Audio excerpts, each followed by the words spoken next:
Welcome to my channel Anika the taste of Ajmera. आज मैं बनाने जा रही हूँ beetroot halwa. Beetroot halwa जो होता है काफ़ी टेस्टी होता है और ये हेल्दी भी होता है। आज क्योंकि वैलेंटाइंस डे है इसलिए मैंने आज बीट रूट का हलवा बनाया है। बीट रूट का हलवा बनाने के लिए मैंने यहाँ पे 2 बीट रूट ले लिए हैं, 1 कप चीनी और आधा कप कॉर्नफ्लोर ले लिया है।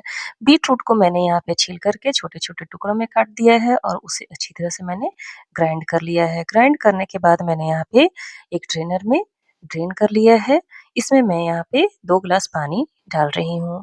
पानी डालने के बाद इसे हम अच्छी तरह से छान लेंगे और ये बचे हुए पार्ट को हम निकाल देंगे, इसे हम ऐड नहीं करेंगे।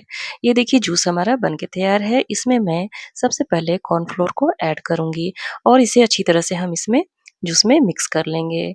इसको मिक्स करने के बाद हम इसमें 1 कप चीनी डाल देंगे। अब हम इसे अच्छी तरह से मिक्स कर लेंगे। मिक्स करने के बाद इस मिश्रण को हम कढ़ाई में डाल देंगे। ये देखिए कढ़ाई में मैंने डाल दिया मिश्रण को। अब कढ़ाई को हम गैस फ्लेम पे रख देंगे। गैस की फ्लेम को मैंने ऑन कर लिया है। अब इसे हम मीडियम फ्लेम पे कंटिन्यूअसली इस तरह से चलाते रहेंगे। थोड़ी देर चलाने के बाद देखिए मिश्रण जो है गाढ़ा होने लगता है। ये देखिए इस तरह से गाढ़ा हमारा मिश्रण जो है होने लगा है। ये देखिए इसकी कंसिस्टेंसी जो है किस तरह से बिल्कुल बदल चुकी है। इस हलवा को बनाने में कम से कम 20-25 मिनट लग जाता है। तो ये देखिए धीरे-धीरे जो है ये इसका कलर भी काफ़ी सुंदर आ गया है और ये बिल्कुल ही ट्रांसपेरेंट भी दिख रहा है और इस तरह से इसका टेक्सचर भी बिल्कुल बदल चुका है और इस तरह से हम इसको छोड़ेंगे नहीं। छोड़ने से क्या होगा कि अंदर से हलवा जो है जलने लगता है और इसमें जो है छोटे-छोटे गाँठें बन जाती हैं। गाँठें बनने की वजह से हलवा जो है उसका टेक्सचर खराब लगता है और खाने में भी अच्छा नहीं लगता है। तो इस तरह से देखिए धीरे-धीरे चलाते-चलाते देखिए इसका कंसिस्टेंसी बहुत अच्छा हो चुका है, ये बहुत थिक हो चुका है। अब थोड़ी देर चलाने के बाद हम इसमें घी डालेंगे। ये देखिए 4 से 5 चम्मच घी को मैंने मेल्ट कर लिया है और इसे मैंने हलवे में डाल दिया है। जैसे ही हम घी ऐड करते हैं, इसका कलर और भी सुंदर हो जाता है और ये और भी ट्रांसपेरेंट दिखने लगता है। ये देखिए कितना सुंदर इसका कलर आ गया है।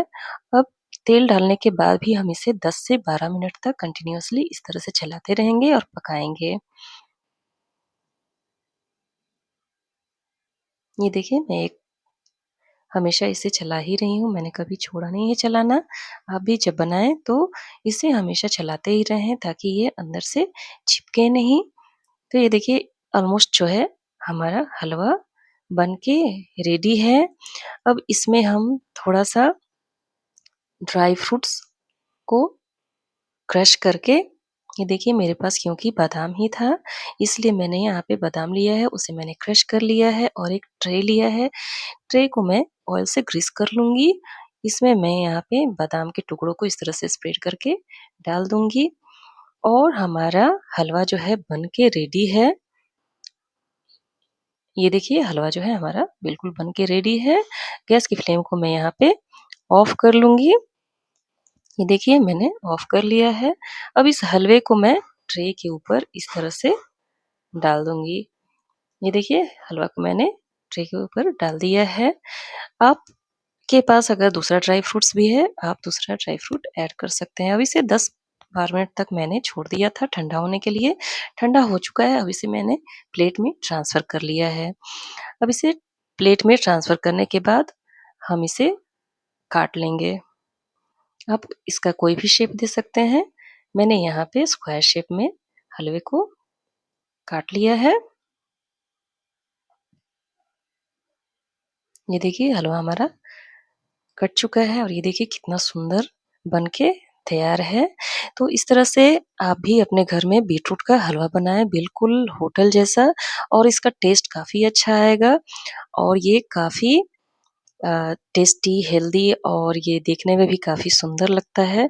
तो इस तरह से आप भी इस वैलेंटाइन्स डे को सेलिब्रेट करें इस बीटरूट के हलवे के साथ। थैंक यू, धन्यवाद।